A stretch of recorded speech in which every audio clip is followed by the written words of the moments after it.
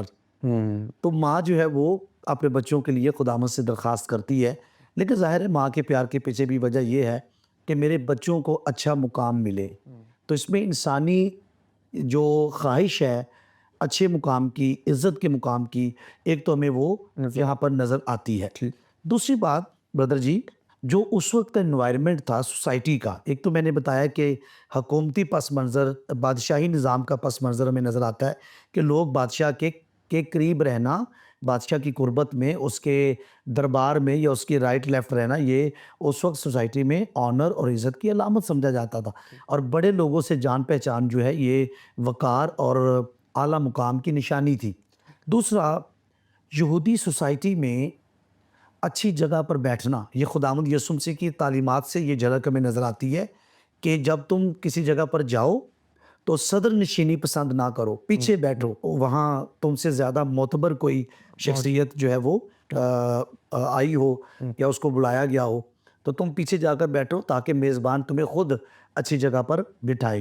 تو اس سے بھی ہمیں پتہ چلتا ہے کہ اس سوسائٹی میں, اور پھر یہودیوں کا جو مذہبی طبقہ تھا, خاص لباس پہننا, چوک و بازاروں میں کھڑے ہونا, سلام جو ہے لوگوں سے سلام کروانا, تو اس طرح کی چیزیں سوسائٹی میں ہمیں نظر آتی ہیں کہ عام لوگ بھی عزت طلبی, عزت پسندی کی عادت میں مبتلا تھے اپنے مذہبی لیڈرز کو دیکھ کے. لیکن یہ ایک ڈیفرنٹ لیڈر جو ہے یہ پیدا ہوا ہے, اور اس کو لوگوں سے عزت کی بجائے, لوگوں سے سلام کی بجائے, اور لوگوں سے کسی اور جگہ سے یعنی عزت اور حوصلہ افزائی کی اس کی آرزو ہے, یعنی آسمان سے, خدا کی طرف سے. تو ہمیں یہاں پر یہودی سوسائٹی میں اس وقت جو ہو رہا تھا اس کا اثر بھی نظر آتا ہے کہ لوگ پھر اپنے لیڈرز کو دیکھ کر اثر لیتے ہیں. تو لیڈرز کو یہ بیماری تھی کہ ہمیں اچھی جگہ پہ بٹھایا جائے, لوگ ہمیں سلام کریں, اور خاص لباس, خاص طرز زندگی, وہ لوگوں سے ایڈمائریشن حاصل کرنے کے لیے اس کو یوز کرتے تھے. لیکن یہ بات میں کم از کم یہ ایسا نہیں سوچتا کہ مسیح کی الوہیت کی وجہ سے, جیسے جیسے آپ خداوند کی الوہیت سے واقف ہوتے ہیں تو آپ کو حلیمی اور فروتنی کی طرف وہ چیز لے کر جاتی ہے. خدا کی پہچان ہمیشہ آپ کو دنیاوی معاملات میں اوپر لے کر نہیں آتی, بلکہ آپ کو روحانی معاملات میں اوپر لے کر آتی ہے. جتنا آپ خدا کو جانیں گے, خدا کی پہچان ملتی ہی اس وقت ہے جب آپ کے اندر کچھ نیا نئی ٹرانسفارمیشن ہوتی ہے. تو مسیح کی الوہیت کا جو سفر ہے اس کی پہچان کا, وہ ابھی وہ طے کر رہے تھے. اور پھر ایک وقت ایسا آیا جب خداوند پانی پر چلا اور انہوں نے یہ دیکھا, تو اس وقت بھی ان کے اندر یہ سوال پیدا ہوا, یہ کون ہے؟ اٹ مینس کہ ان کے اندر یہ مسیح کی الوہیت سے جو واقفیت ہے وہ ابھی جاری تھا. اور یہ مکمل ہوا پہاڑ کے اوپر جو ٹرانسفیگریشن ہے, اور پھر اس کے بعد کرائسٹ کی جو ریزریکشن ہے. تو ساری چیزوں کے بعد ان کو پتہ چلا کہ کرائسٹ ایکچولی کون ہے. تو الوہیت کے پہلو کے علاوہ باقی دونوں چیزیں ہمیں ان کا اثر جو ہے وہ نظر آتا ہے. اور اس پہلے کویسچن کا جو دوسرا حصہ ہے کہ خداوند نے کس طریقے سے اس خواہش کو خدمت کے تصور سے کیوں اور کیسے بڑا بدلا یا اس کو موڑا, اس کی ڈائریکشن چینج کی. تو خداوند نے ان کو یہ کہا کہ جو دنیا کے بادشاہ ہیں وہ عزت چاہتے ہیں, وہ خدمت لیتے ہیں, لیکن تم نے جو نمونہ مجھ سے پایا ہے وہ ایسا نہیں ہے. تو کرائسٹ نے دراصل ان کو دنیاوی عزت سے ہٹا کر, جو کہ وقتی ہے, عارضی ہے, اور انسان کے قبر میں جاتے ہی وہ ختم ہو جاتی ہے, تو خداوند نے ان کو اس عزت کی طرف راغب کیا جو باپ کی طرف سے ہے. اور کلام میں لکھے جو میری خدمت کرتا ہے باپ اس کی عزت کرتا ہے. اور کرائسٹ کی خدمت کرنا دراصل بلیورز کی خدمت کرنا ہے. تو خداوند یسوع مسیح نے ایک تو ان کے سامنے وہ ایک لیونگ ایگزامپل موجود تھی, جو اوپر سے آیا تھا, وہ انسانوں میں بھی سب سے پست ہو گیا, اور وہ خدمت لینے کے لیے نہیں بلکہ خدمت کرنے کے لیے آیا تھا. تو خداوند یسوع مسیح نے اپنے پہلا یہ اس میں لکھا ہے آپ کے کویسچن میں, خدمت کے تصور کی کیوں اور کیسے موڑا. تو یسوع نے ان کی اس خواہش کو خدمت کے تصور کی طرف کیوں اور کیسے موڑا. تو ایک تو خداوند نے ان کو اپنی اگزامپل سے ڈائریکشن دی کہ میں خدا کا بیٹا, کریٹر, میرے وسیلے سے سب کچھ پیدا ہوا, اور میں اتنا چھوٹا بن گیا کہ انسانوں میں بھی یعنی خداوند یسوع مسیح کی اگر آپ فضیلت کی بات کریں تو اس سے اوپر کوئی نہیں، کوئی نہیں ایسے اور پستی کی بات کریں تو اس سے پست کوئی کوئی نہیں. نہیں. دونوں اینڈز پر اس کے پاس اول درجہ ہے. تو انسانوں میں بھی اس کا چہرہ سب سے زیادہ بگڑ گیا. کوئی حسن و جمال نہیں کہ انسان اس کے مشتاق ہوں. تو لیکن خداوند یسوع مسیح نے ان کو عملاً نمونہ دیا. تو اپنی اگزامپل سے اور پھر جو ریوارڈ اوپر سے خدا کی طرف سے ملتا ہے اس طرف توجہ دلا کر، تو خداوند نے ان کو دنیاوی عزت اور جا طلبی کی عادت سے جو فیوچر میں ہمیں خدا کی طرف سے مقام اور عزت ملے گی اس کی طرف ان کے رخ کو موڑا. بہت خوبصورت. اور آپ جب یہ گفتگو کر رہے تھے تو میں ذہن میں یہ ایک خیال آ رہا تھا کہ جو تمثیل بھی دی پاکستان کی اور اسی چیپٹر کے اندر ہے، تو مجھے ایسے لگ رہا ہے شاگردوں کو فیل ہوتا ہوگا کہ ہمیں بھی مسیح نے ایسے ہی بلایا ہے اور ہم اپنے مالک سے بڑے نہیں ہو سکتے. جی اور جیسے موڑنے کی بات ہے تو مسیح نے خود اپنے آپ کو سامنے رکھا، اور شاید عبرانیوں کے خط میں ہے کہ مسیح کو تکتے رہو. جی تو وہ ایک جگہ ہے جہاں سے ہم اپنی ڈائریکشن Change کر کیسا وہ ہے، اور وہاں سے ہم اپنے آپ کو موڑ سکتے ہیں. اور میں دیکھ رہا تھا کہ کچھ اسکالرز ہیں اور اینٹی رائٹ ہیں، وہ یہ کہتے ہیں کہ شاگرد اب بھی اس گمان میں تھے کہ مسیحا ایک سیاسی فاتح ہوگا. وہ اس بادشاہت میں نمایاں مقام چاہتے تھے، اور یہ اقدار کی دنیاوی تعریف کے زیر اثر سوچ تھی. اور جان سٹارٹ بڑے مشہور اسکالر ہیں، اور ان کی کتاب بڑی مشہور ہے مسیح کی صلیب. تو وہ ہم اس کو بک کا دکھائیں گے بھی، وہ لوگوں کو ضرور پڑھنا چاہیں. وہ کہتے ہیں کہ یہ ایک حیرت انگیز بات ہے کہ شاگرد خدا کی بادشاہت میں برتری کی خواہش لے کر آ گئے. تو وہ جو آپ کہہ رہے ہیں کہ ابھی سلسلہ چل رہا ہے، مسیح کی الوہیت کو ٹھیک سے سمجھی نہیں، تو اس لیے پھر یہ خیالات جو ہیں آپ کے ذہن میں آپ کو متاثر کرنا شروع ہو جاتے ہیں. اور یہ خود غرض فطرت کا بھی عکس ہے. اور ٹم کیلر ہیں، ان کی بھی تصویر دکھائیں گے، بڑے اچھے اسکالر. وہ کہتے ہیں کہ انسان فطری طور پر اپنی شناخت اور عظمت کو دنیاوی طریقوں سے حاصل کرنا چاہتا ہے، مگر یسوع نے اس سوچ کو الٹ کر خدمت، قربانی اور عاجزی میں حقیقی عظمت کے حوالے سے اس کو پیش بتایا. کیا. آج بہت بڑی بات ہے، اور یہ کہ یہ نیا ماڈل ہے لیڈرشپ کا اگر لوگ اس کو فالو کریں. جی اگلے سوال کی طرف چلتے ہیں. پاسٹر صاحب، وہ یہ کہ خدا کی بادشاہی میں خادم اور غلام بننے کے بارے میں یسوع مسیح کی تعلیم قیادت کی نوعیت کے بارے میں کیا کہتی ہے؟ یہ اقتدار کے جدید تصورات کو کیسے چیلنج کرتی ہے؟ بڑا انٹرسٹنگ، جی یہ بڑا خوبصورت سوال. اچھا جی دیکھیے، خدا کی بادشاہی میں خادم اور غلام ڈولوس ورڈ ہے، جی جی ان جس کی اپنی مرضی نہ ہے ہی نہیں ہے، پریفرنس نہیں ہے، سبمیشن نہیں ہے، ایسے. اس کی تابع داری ہے، اور وہ کسی اور کے تابع فرمان ہے. تو اس کے لیے اگر آپ اوور آل جو بائبل کا جو ٹیکسٹ ہے ساری چیزوں کو ملا کر دیکھیں تو اس میں جو خداوند یسوع مسیح نے جو قیادت کی ایک نئی ڈائریکشن دی ہے، اس میں وہ فرماتا ہے کہ بیج جب تک زمین میں گر کر مر نہیں جاتا تو وہ پھل نہیں لاتا. کیا بات. تو آپ دیکھیں بیج کی اس تمثیل میں ہمیں کیا نظر آتا ہے کہ بیج جب زمین میں گرے گا اور اپنا وجود کھو دے گا، پھر اس جیسے اور دانے پیدا ہوں گے، اسی جیسے اسی کائنڈ کے جس کائنڈ کا بیج بویا گیا. تو اس کا مطلب ہے کہ اگر اس لیڈر نے سرونٹ نہیں بننا، اس کے لیے ٹرم یوز ہم کرتے ہیں لیڈرشپ ود سروس یا سرونٹ لیڈرز. جی تو سرونٹ لیڈر یعنی اچھا پاکستانی جو کانٹیکسٹ ہے، چونکہ ہم پسا ہوا طبقہ ہیں، کبھی برٹش راج اور کبھی کچھ اور کبھی کچھ ایسے. تو ہمارے ہاں لیڈر کا جو ورڈ ہے وہ ویسے ہی افسری کے معنوں میں یوز ہوتا ہے. ایسے ایسے اچھا منسٹر کا ورڈ جو ہے ایسے. تو بلکہ ہمارے محاورے ہیں کہ آپ کیا منسٹر لگے ہوئے ہیں. ہاں جی حالانکہ منسٹر کا جو لٹرلی مطلب ہے خدمت کرنے والا، منسٹری کرنے والا. ایسے. لیکن ہمارے کانٹیکسٹ میں یہ جو ورڈز ہیں یہ چودھری ہونے کے، بڑا ہونے کے اور دوسروں کے اوپر حاکم ہونے کے لیے استعمال کیے جاتے ہیں. تو خداوند یسوع مسیح نے یہ جو بات کی ہے نا کہ اگر کوئی بڑا بننا چاہے، اول آنا چاہے تو وہ آخر بنے، اور بڑا بننا چاہے تو وہ خادم بنے، غلام بنے. تو دراصل کرائسٹ کے جو مجھے لگتا ہے کہ اس کے مائنڈ میں وہ بیج ہی ہے کہ بیج جب تک زمین میں گر کر مر نہیں جاتا. تو میں یعنی اس کو باقی چیزوں کو بھی ساتھ ملا کر اس کو بیان کر رہا ہوں. تو پھلدار خادم وہی ہے جو پہلے حلیمی، فروتنی اور عاجزی. اگر کوئی گھٹنا نہیں جانتا تو اکثر درخت کی مثال دی جاتی ہے کہ جس درخت کے اوپر زیادہ پھل ہوتا ہے اس کی شاخیں جھکی ہوئی ہوتی ہیں. کیا بات. تو ابھی مینگو کا سیزن ہے تو وہ کافی وزنی پھل ہوتا ہے تو درخت کی ٹہنیوں کو وہ جھکا دیتا ہے.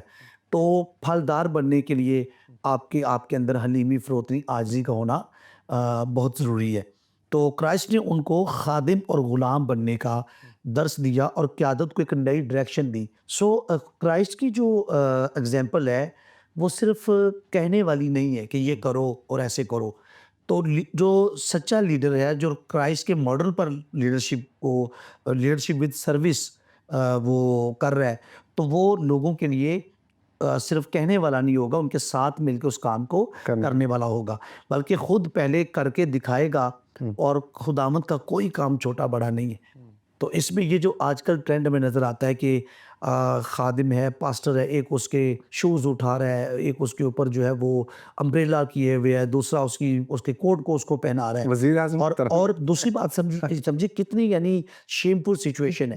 جو بائبل جس کی ہماری عزت ہے اور جس کو پریچ کرنے کے لیے ہم نکلتے ہیں، بائبل اٹھانے والا ایک بندہ پیچھے ہے. تو یعنی ہم اپنی بائبل اٹھانے کے قابل نہیں ہے، سلیب کیسے اٹھائیں گے. کیا بات. تو لوگ آپ کو عزت دیتے ہیں، رسپیکٹ دیتے ہیں، اور وہ بیگ اور بائبل چھیننے کی کوشش کریں گے کہ ہمیں پکڑا دیں. آپ کو پتا ہو کہ آپ نے کیا کرنا ہے، تو آپ نے ان کے نمونہ بننا ہے، ایگزامپل بننا ہے، رول ماڈل بننا ہے. تو کرائسٹ نے دراصل خدا کی بادشاہی میں، دنیاوی بادشاہی میں جو منسٹر ہوتا ہے، جو بادشاہ ہوتا ہے، وہ خدمت لیتا ہے. لیکن خدا کی بادشاہی میں کچھ پانے کے لیے خادم بننا، غلام بننا اور خدمت کرنا. تو یہ اقتدار کے جدید تصورات کو کیسے چیلنج کرتی ہے. تو اقتدار کے جدید تصورات میں کیا چیز آپ کو نظر آتی ہے؟ آپ کو نظر آتا ہے کنٹرول. لوگ ایک دوسرے کو کنٹرول کرنے پہ لگے ہیں. یعنی کوئی کسی کے آئیڈیاز کا احترام، نظریات کا احترام، یا کسی کی پسند اور ناپسند کا احترام، بس میرے حساب سے لوگ چلیں اور میں سب کو کنٹرول کروں. تو لیکن کرائسٹ میں آپ کو نظر آتا ہے اس نے محبت سے لوگوں کو ون کیا، زبردستی نہیں، محبت دکھا کر، ایگزامپل دے کے، اپنا نمونہ دے کے. تو کرائسٹ اسی طرح کی لیڈرشپ چاہتا ہے جو اس کی طرح ہو، اور اس نے جدید جو اقتدار کا سسٹم ہے اس کو چیلنج کیا ہے، اور خدمت کو، سروس کو وہ اس نے ترجیح دی ہے. اور یہ بیج ہے جو مر جاتا ہے اور اس جیسے کئی اور دانے اور کئی اور بیج اور پھل پیدا ہوتے ہیں. بہت خوبصورت بات. اور یہ ٹم کیلر کے اس میں بات کروں گا، چھوٹی سی بات، کہ خود مرکوز اور طاقت پسند نظریات کو چیلنج کرتے ہیں جناب مسیح کی تعلیمات. اور جیسے آپ نے کہا، اینٹی رائٹ یہ کہتے ہیں کہ یہی خدمت کا جو جذبہ ہے اور خدمت گزار جو لیڈرشپ ہے، یہ ایسے لوگ ہی خدا کی بادشاہت کو دنیا میں پیش کرنے کے قابل ہیں اور ان کو کرنا چاہیے. اور جب آپ یہ بات کرتے تو میں خداوند کے لفظ پر غور کر رہا تھا، جس کا جو عام معنوں میں مالک اس کے ٹرانسلیشن کا، جی. تو وہ لارڈ ہو کر وہ صلیب پر ہمارے لیے جان دے دیتے ہیں. اور وہ صلیب پر جان دینے سے پہلے ان کے اوپر تھوکا بھی جاتا ہے، ان کو کوڑے بھی مارے جاتے ہیں، لعن طعن بھی کیا جاتا ہے، خدمت بھی کرتے ہیں، پاؤ ہوتے ہیں. تو مطلب یہ باتیں چرچ سے باہر، چرچ کا تو میں نام نہیں لوں گا، لیکن جتنے بھی سیمینارز وغیرہ لوگ کر رہے ہیں، جو اس طرح کی مقدس محفلیں ہوتی ہیں ہمارے یہاں، وہاں پر یہ تصور کو پیش نہیں کیا جا رہا جو کلام مقدس میں موجود ہے. لیڈرشپ کے حوالے سے میں بات کروں کہ مسیح کی ذات جو ہے وہ بالکل اس سسٹم کو، اس کے تضاد پیش کر رہے کہ خدا کی بادشاہت کو اگر آپ نے پیش کرنا ہے تو پھر جو لیڈرشپ ہے وہ اپنے مالک سے، خداوند سے بڑی نہیں ہو سکتی، مسیح سے بڑی نہیں ہو سکتی. کیونکہ مرکز جو ہے نا آسمان کی بادشاہی کا، وہ کرائسٹ ہے. اور کرائسٹ کا کریکٹر ہی اگر اس بادشاہت میں نظر نہ آئے خادموں کے ذریعے سے، وہ پھر اس میں کوئی سمجھے کہ وہ مناسب بات ہی نہیں ہے کہ مسیح کا کردار یا کریکٹر مسیح کی بادشاہت میں غائب ہو. وہی نا، جیسے اسٹیج پہ بیٹھے ہوئے ہیں اور مسیح ہٹ جائے وہاں سے، گفتگو کا محور ہی نہ ہو، جی، اور لیڈرشپ پہ بات ہو رہی، اور اپنی بات کر رہے ہو، تو یہ خدا معاف کرے. اور ایک میں ایک چیز اور ایڈ کرنا چاہوں گا. کرائسٹ ان کو اس لیے بھی پریپیئر کر رہا ہے کہ دنیا میں ان کو عزت ملنے والی نہیں ہے. اگر وہ عزت پسندی کی عادت کے ساتھ جائیں گے اور خدمت لینے کی عادت کے ساتھ جائیں گے تو اس خدمت میں ان کو سلیب اٹھانی ہے. لوگ لعن طعن کریں گے، الزام لگائیں گے، ناحق بری باتیں تمہاری نسبت کہیں گے. تو اگر وہ عزت پسندی کی عادت کے ساتھ جائیں گے تو پھر وہ ڈی موٹیویشن کریٹ ہوگی، کیونکہ ان کو تو ان کی ایکسپیکٹیشنز کچھ اور ہیں. کرائسٹ ان کو تیار کر رہا ہے کہ کس طرح کی خدمت ہے، اس میں ہمبلنس، چھوٹا ہونا، پست ہونا، غلام بننا. اور پاکستانی کانٹیکسٹ میں اگین چونکہ ہم یہاں بیٹھے ہیں، تو یہ جو جملہ ہے نا کہ میں خدا کا خادم ہوں، تمہارا نوکر نہیں ہوں. کئی بار خادم اچھا. خادم عوام سے یہ جملہ کہتے ہیں، میں خدا کا خادم اور نوکر ہوں، سرونٹ ہوں، تمہارا نہیں. تو خدا لکھے خدا آدمیوں کے ہاتھوں سے ضعیف ہو کر، کمزور ہو کر، بزرگ ہو کر، ورڈنگ تھوڑی سی چینج ہو سکتی ہے، وہ خدمت نہیں لیتا. خدا تو پالنے والا ہے، وہ تو خود سب کچھ دینے والا ہے. اس کو ڈائریکٹلی ایسا نہیں کہ وہ بوڑھا ہو گیا، ضعیف ہو گیا اور اس کو ہم دباتے ہیں یا اس کو کھلاتے پلاتے اس کی خدمت کرتے ہیں. وہ تو روح ہے. خدا کے خادم ہونے کا دوسرا مطلب ہے خدا کے لوگوں کی خدمت کرنا. تو خدا کے لوگوں کی خدمت کرنے کی راہ سے ہم خدا کی خدمت کرتے ہیں. تو یہ جملہ نامناسب ہے. ہم خدا کے لوگوں کے خادم ہیں، خدا کے لوگوں کے نوکر ہیں، بلکہ بائبل تو غلام کا لفظ استعمال کرتی ہے، اور غلام کا لفظ اس پس منظر میں بڑے خاص میننگز رکھتا ہے، اس کی اپنی زندگی پر اس کو اختیار نہیں ہوتا. چلیں آج اس پروگرام کے حوالے سے ہماری لیڈرشپ کو اور وہ نوجوانوں کو جو لیڈر بننا چاہتے ہیں ایٹ لیسٹ یہ بات سمجھ میں آئے کہ مسیح جو ہے وہ ہمارا جو سینٹرل پوائنٹ ہے اور وہ شخصیت ہے، اور ان کی زندگی کے اوپر سوچتے رہنا، ان کو اپنے نظر میں رکھنا بڑا ضروری ہے. اگلے سوال کی طرف چلتے ہیں. وہاں پر 2 اندھوں کا ذکر ہے، وہ جو خدا یسوع مسیح کو اے خداوند داؤد کے بیٹے کہہ کر پکارتے ہیں. اس عنوان کے استعمال سے وہ یسوع کی شخصیت اور مشن کے بارے میں کیا سمجھ رکھتے تھے؟ آج بھی لوگ کہتے ہیں مسیح کو اس طرح پکارتے ہیں، تو آپ کیا کہتے ہیں؟ جی دیکھیں بردر، اس کے لیے جان مکارتھر موجودہ دور کے ایک اچھے رائٹر ہیں، تو وہ بھی اس کے اوپر کچھ اسی طرح کے خیالات پیش کرتے ہیں کہ یہ جو اندھے ہیں، یہ اندھے تو تھے، لیکن ان کے جو خیالات ہیں یا ان کی جو روٹس ہیں یہ یہودی تھے مذہبی اعتبار سے. اور یہودیوں میں جو مسیح کی نشانی تھی کہ وہ داؤد کا بیٹا ہوگا اور وہ ہمیں آ کر رومی حکومت سے یا جو غیر قوموں کا قبضہ ہے اس سے ہمیں چھڑائے گا. تو دراصل یہ کہہ کر اس کو پکارنا کہ اے ابن داؤد، تو اس کو مسیح ایکسیپٹ کرنے کے مترادف ہے کہ یہ مسیح کی جو پیشن گوئیاں موجود ہیں تو وہ داؤد کی نسل سے آئے گا. تو یہ پوچھا گیا، مسیح نے خود پوچھا کہ تم کیا کہتے ہو کہ مسیح کس کی نسل سے ہوگا؟ تو انہوں نے کہا داؤد کی نسل سے. تو یہ جو ٹائٹل ہے ابن داؤد، تو ایک تو یہ یہودیوں کو ہی اس کی انڈرسٹینڈنگ ہے، دوسری یہ مسیح کے لیے ڈیڈیکیٹڈ ہے کہ وہ داؤد کی نسل سے آئے گا. ان اندھوں کو بھی یہ توقع تھی کہ یہ مسیح ہے اور یہ اس کو ہم پکاریں گے، یہ ہمیں ہماری آنکھیں بھی کھولے گا، اور پلس یہ ہمیں، اور یہ ساری یہودی مسیح سے جو توقعات تھی ایک یہودی کی، وہ یہی تھی کہ یہ ہمیں اپنی حکومت دلائے گا، ہمارا اپنا نظام ہوگا، غیر قوموں سے جو ان کا قبضہ ہے وہ چھوٹ جائے گا. تو اس طریقے سے وہ ساری ان کی توقعات تھی.